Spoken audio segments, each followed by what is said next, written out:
Assalamualaikum warahmatullahi wabarakatuh. Rahayu, rahayu, rahayu. Alhamdulillah para netizen, para subscriber, para pemerhati dari channel Padepokan Gaul dimanapun Anda berada.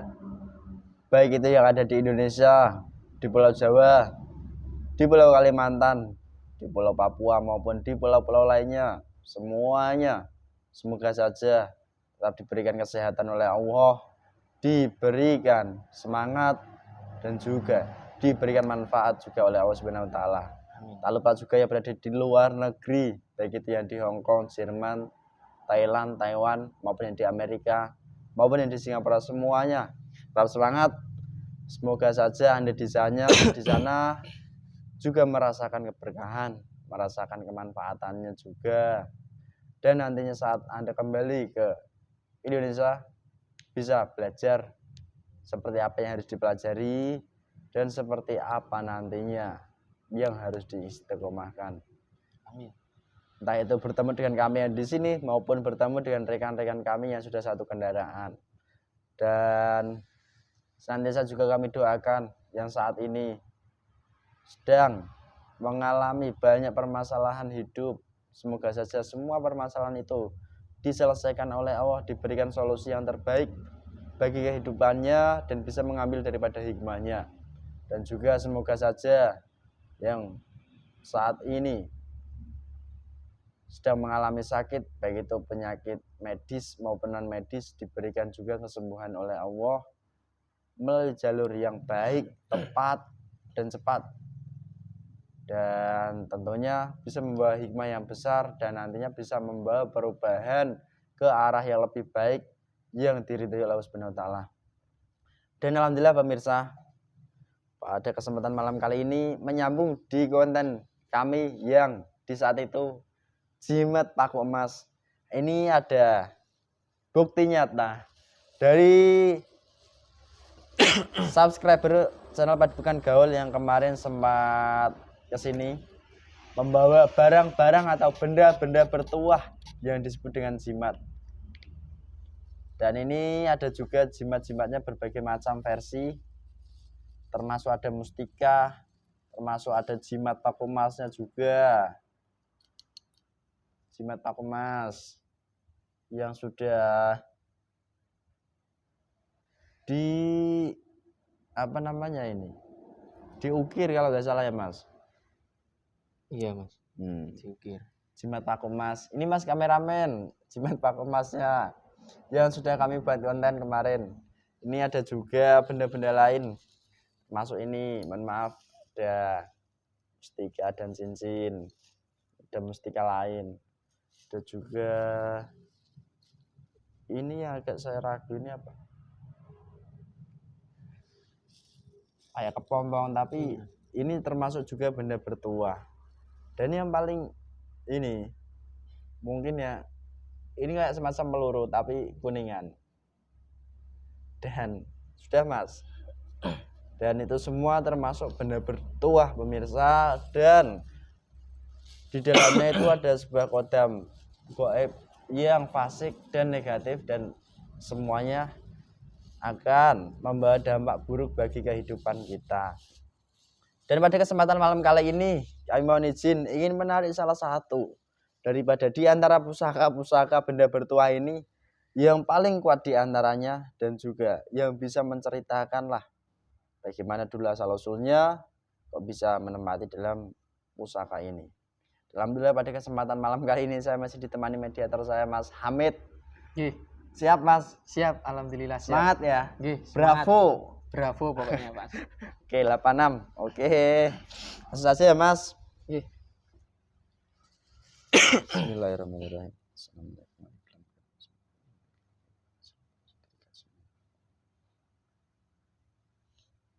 Bismillahirrahmanirrahim. Salah satu kodam yang menempati di beberapa pusaka atau benda bertuah ini yang paling kuat, yang terkuat, yang benar-benar asli, yang menempati di benda bertuah atau benda jimat ini yang terkuat, yang benar-benar asli. Salah satunya, tarik ke tangan saya. Masuk. Assalamualaikum warahmatullahi wabarakatuh. Tolong dikat. Allah. Tempat apa ini? Ini di Padepokan Gaul, teman dikit. Kurang ajar kamu. Kenapa kurang Mengikat ajar? saya. Oh gitu. Gelan apa ini memangnya? Golongan iblis. Iblis. Wih, mohon maaf ya. Salah kendorkan sedikit itu talinya. Sallallahu ala Muhammad. Allah. Siapa yang mengikat kamu? Golongan saya. Saya dari mana? Beliau yang Nurjani Nirwana. Oh, begitu. Dari beliau Sang Hyang Nurjani Nirwana. Anda dari golongan iblis. Loh, maksud saya itu menarik tadi salah satu kodam terkuatnya di benda-benda jimat ini kok. Iya, itu saya. Kamu nempatin di benda dalam apa? situ. Benda apa di salah satunya? Cincin. Cincin ini. Iya. Mustika cincin ini. Loh, ini kan cincin biasa sih. Iya, justru itu. Nah, Dia menganggap cincin biasa. Itu Ah. kelemahan dia, makanya saya yang tertinggi masuk ke dalam situ. Supaya dia tidak menyadarinya. Oh, Seolah-olah begitu. cincin itu biasa. Seolah-olah itu biasa, ternyata itu jelmaan ternyata. Dan oh ya, ngomong-ngomong, Anda kan golongan iblis. Kalau setahu saya iblis itu tercipta kan dari golongan iblis maupun dari hasil kemaksiatan perbuatan manusia. Anda sendiri tercipta dari mana? Saya dulu tercipta dari kemaksiatan manusia. Oh, di zaman mana? Di zaman apa? Atlantis ke? Tidak terlalu jauh itu. Umur terlalu saya baru jauh. 1800 tahun. Oh, di Nusantara ini di zaman apa waktu itu? Kerajaan. Oh, di zaman kerajaan. Oh. Ya, dulu manusia yang menciptakan saya dari kemaksiatannya. Ya, dia sering berjudi. Oh. Dia sering bermabuk-mabukan. Dari situlah saya tercipta bersama pasukan-pasukan maupun teman-teman saya yang lainnya. Oh, jadi begitu. Setelah saya terlahir, Nah. saya tinggal ditarik sama golongan iblis suatu kerajaan. Dari situlah ada orang yang datang ke kerajaan saya, meminta keilmuan supaya dia disegani orang. Oh. Keilmuannya mencapai keilmuan yang sangat tinggi, mandraguna. Dari situlah saya disuruh sama pimpinan saya di kerajaan saya terdahulu untuk membantunya menjadi kodamnya manusia itu. Oh, begitu toh. Dan manusia, setelah dari manusia yang saya ikuti, saya menjadi kodamnya itu mati. Saya turun kepada anak turunnya. Oh. Sampai anak turunnya itu juga ada sebagian yang menjadi dukun. Dukun terkenal didatangi orang-orang. Di wilayah mana itu? Tengah? Timur. Di wilayah timur. Ya. Dan kamu jadi kodam dukun itu sekarang? Dulu kemarin-kemarin. Iya. Dulu itu saya menjadi kodamnya dari dukun itu. Yang dulunya dukun itu juga leluhurnya yang saya bantu. Dari dukun itu sendiri kan ya banyak. Membeli jimat-jimat ataupun menarik dari goib langsung. Ya dari situlah saya masuk salah satu itu. Oh, begitu. Orang ajar orang yang datang ke sini itu. Kenapa? Kenapa kok kurang ajar? Kalau orang itu tidak datang ke sini, saya kan tidak di sini, tidak ketangkap seperti ini. Loh, lah dia kan mau bertobat baik-baik. Dari situlah orang yang datang kemarin itu juga mengamalkan suatu keilmuan. Oh, dia punya ilmu berarti? Iya, tidak hanya keilmuan saja, tapi yang dibaca itu bacaannya sangat berbahaya. Itu bisa menciptakan iblis-iblis yang kekuatannya sangat besar. Ya, saya bayangkan ini bacaannya. Benar sekali. Dari situlah saya semakin kuat. Terus ini prosesmu, kamu kan tadi menjadi kodamnya dukun yang kamu ikuti dari leluhurnya terdahulu yang ingin menurun ke anaknya kan. Ya. Lalu kok bisa berpindah ke benda bertuah ini di cincin batu akik? Ya Itu saya gimana prosesnya? prosesnya itu tidak langsung pindah ke benda ini. Tapi saya masuk ke dalam jasadnya manusia yang datang ke sini. Oh, yang manusia goblok kemarin yang datang ke sini.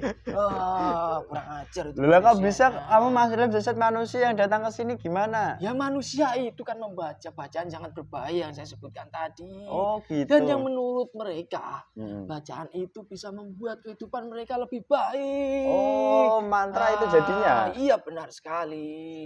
Tapi nyatanya yang tercipta kan ya dari golongan-golongan iblis yang besar-besar. Yang bertanduk. Saya yang mulanya dari dukun karena orang itu sering membaca-baca.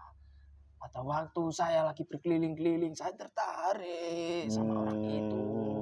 Masuklah saya ke dalam jasadnya. Dan kemudian orang itu dikasih sama orang dari jimat itu.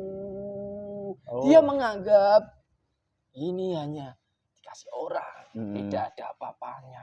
Itulah kelemahan dari orang itu. Saya masuk ke dalam cincin itu. Semakin kuatlah saya karena dia tidak menganggap saya di dalam cincin itu. Dan dia juga membaca-bacanya lagi. Bukankah kuat saya.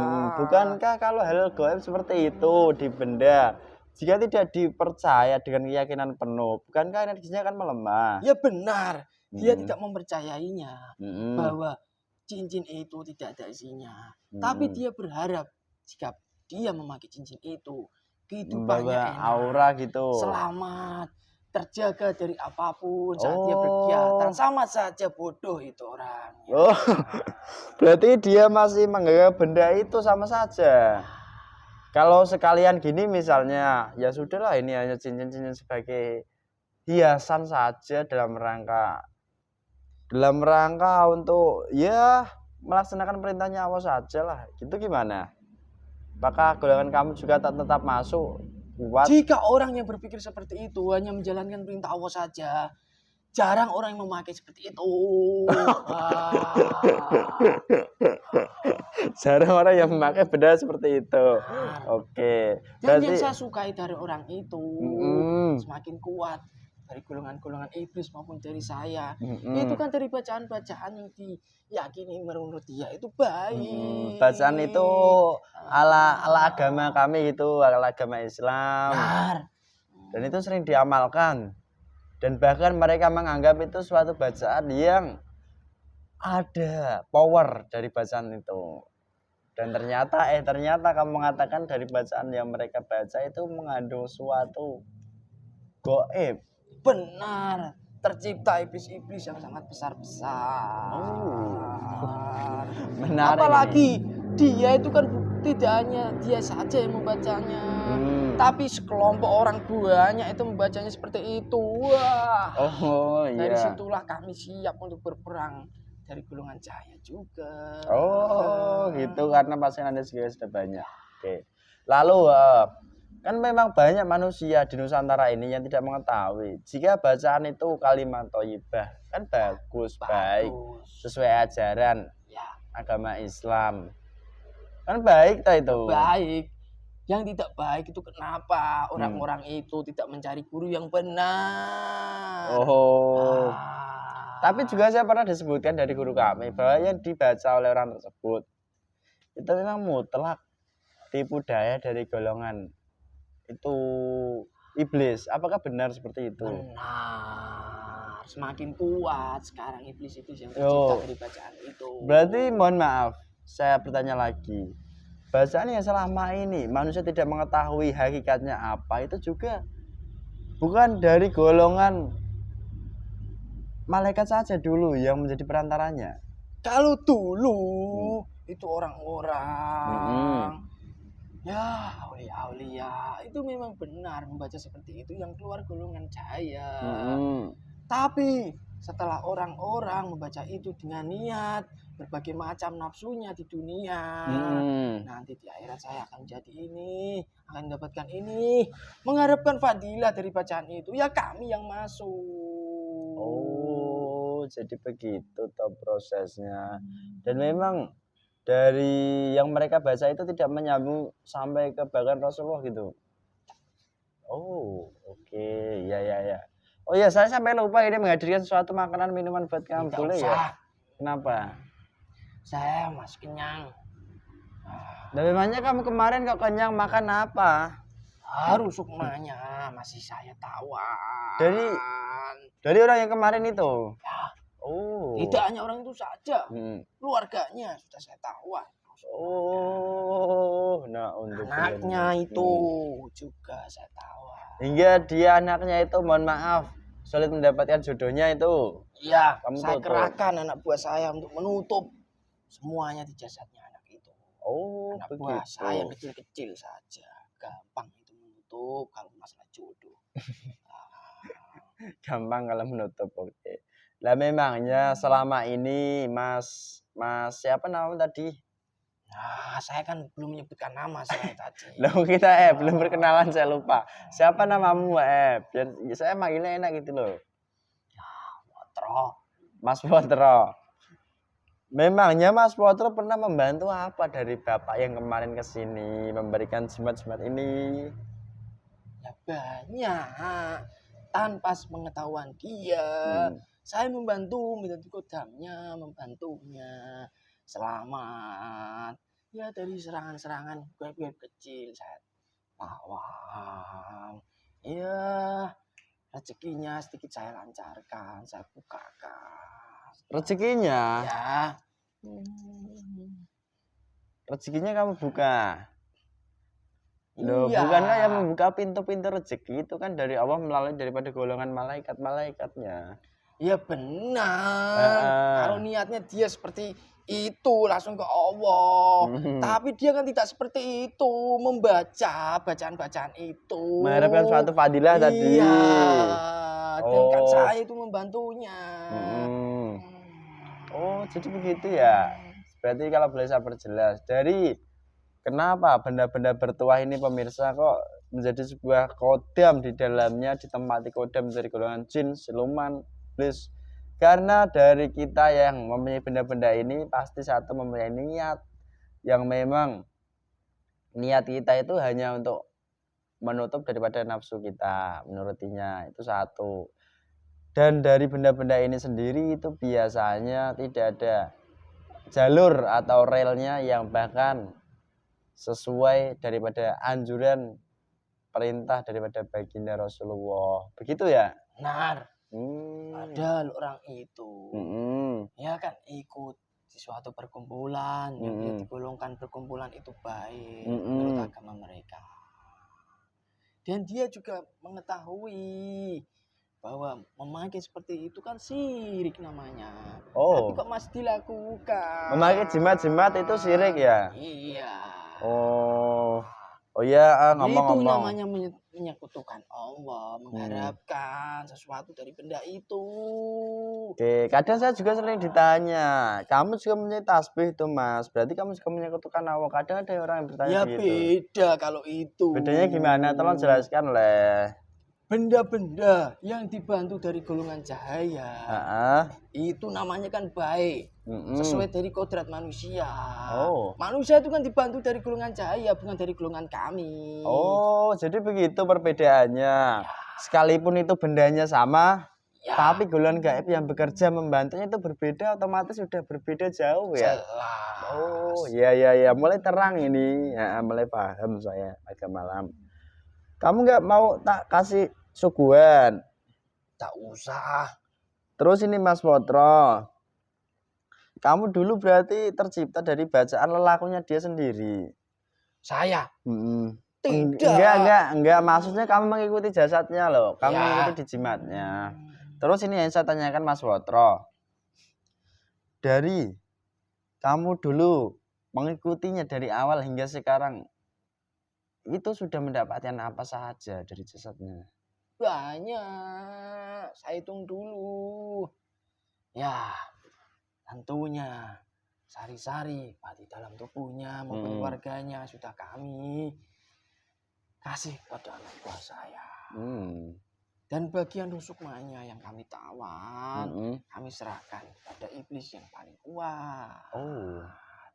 Itu kemarin tuh enak itu orang itu dikembalikan rusukmanya. Tapi kan diambil lagi itu sama iblis yang di sana. Enak saja. Iblis Dia yang di datang ke mana? sini Ah. meminta bantuan. Ya sementara saja dikembalikan. Sampai sana diambil lagi. Oh, ya terserah lah, kan itu memang kehendak Allah. Dan juga kami kan ya, kalau memang nanti jatahnya dia bersungguh-sungguh kembali bertobat kepada Allah, ya insya Allah ada jalurnya jatahnya. Iya silakan Jika tidak ya saja kalau otomatis itu. menjadi jatah kamu gitu. Dia itu kan hanya gini-gini saja. Tapi di dalam hatinya kan masih bimbang itu dia. Oh, begitu, masih bimbang. Ah. Nah, lalu yang membuat bimbang hati seorang manusia itu apa Ya sebenarnya? dari golongan kami sudah menguasai seluruh jasadnya. Terutama di hati itu. Jika ada masukan baik, Ah. hidayah masuk dalam hatinya, ya kami tameng semuanya supaya Oh. tidak masuk dalam hatinya terlalu dalam.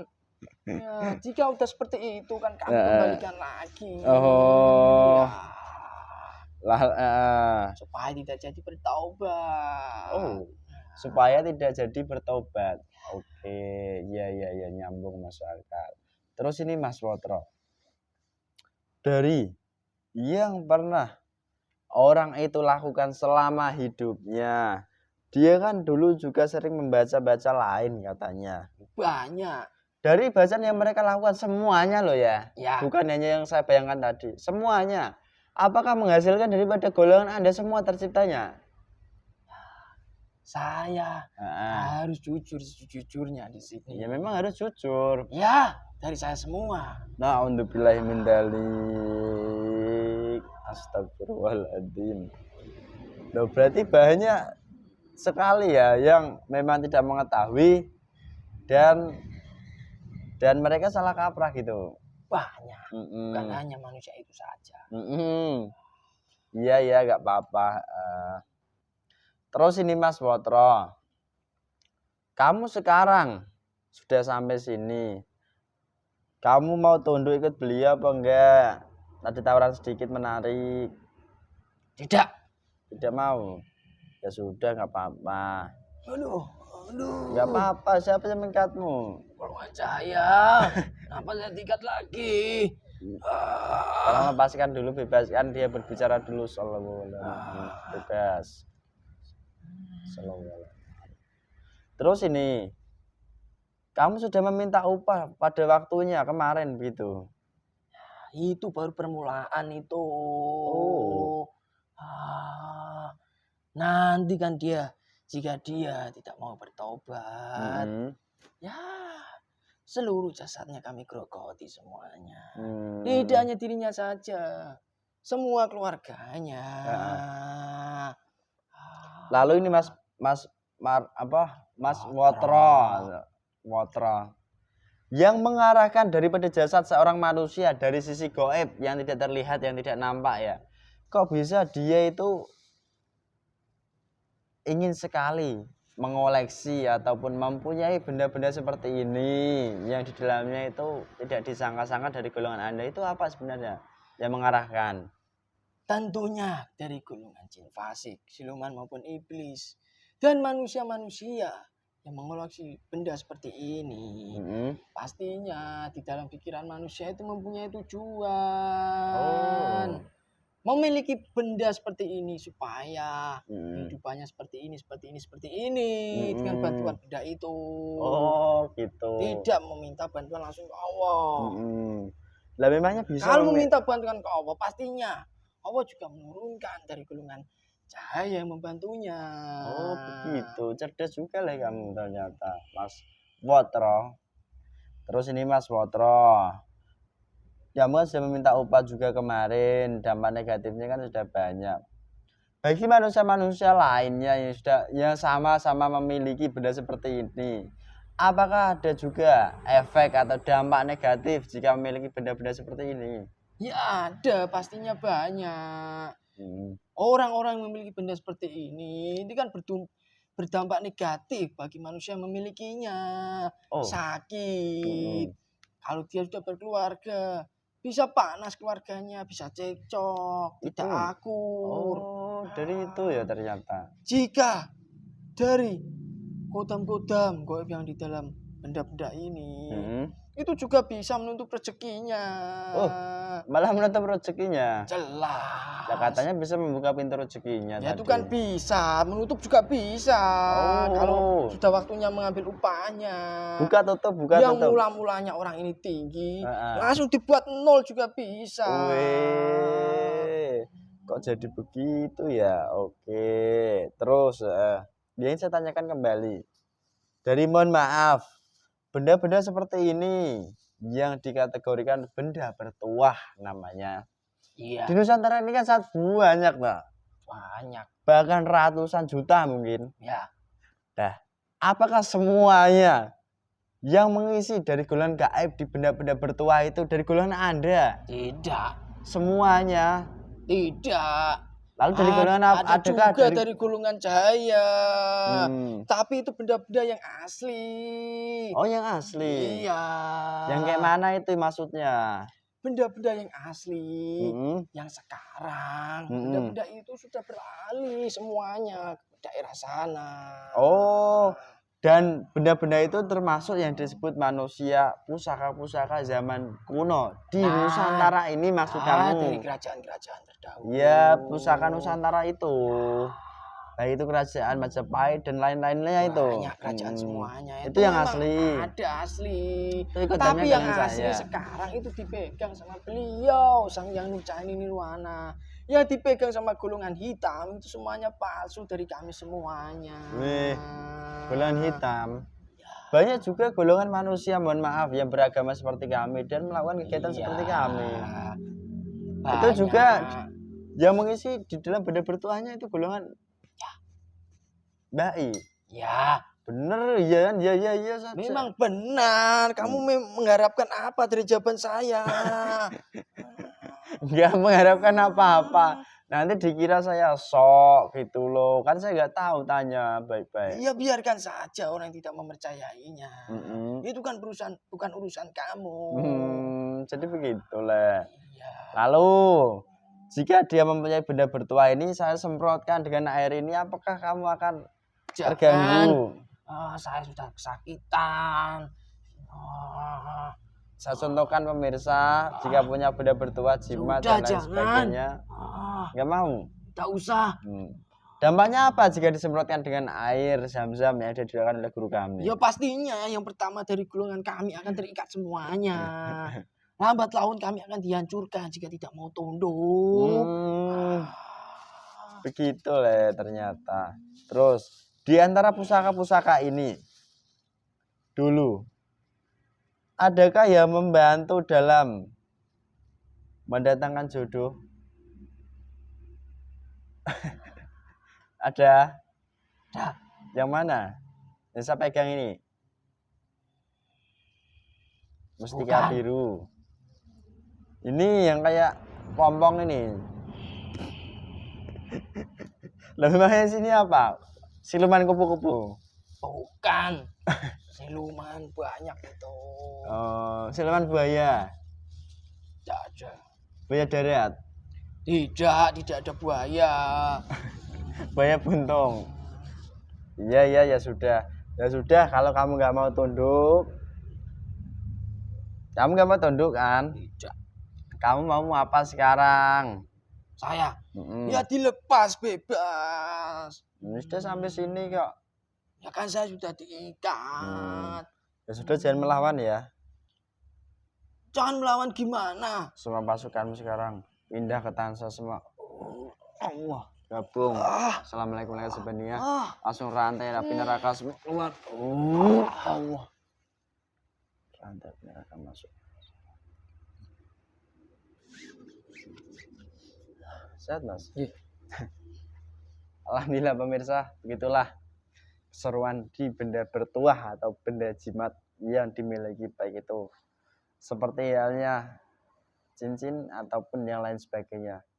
Dan saran dari kami, jika benda-benda seperti ini, alangkah baiknya itu dibuang dengan cara seperti yang kami sebutkan. Disemprot dulu menggunakan air zam-zam seperti ini. Jika punya air zam-zam yang sudah didoakan guru kami, 21 semprot. Jangan dibacakan doa apa-apa, cukup baca bismillah dengan cara melaksanakan perintah Allah dan hanya mengharap ridho Allah saja. Dan jika punyanya minyak ya tetesi minyak. Ini contohnya tetesi minyak. Tes. Gak banyak. Kalau punyanya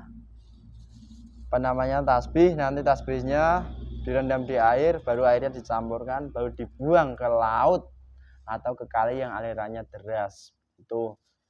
Dan benda-benda seperti ini tidak membawa manfaat yang banyak, malah membawa mandorot.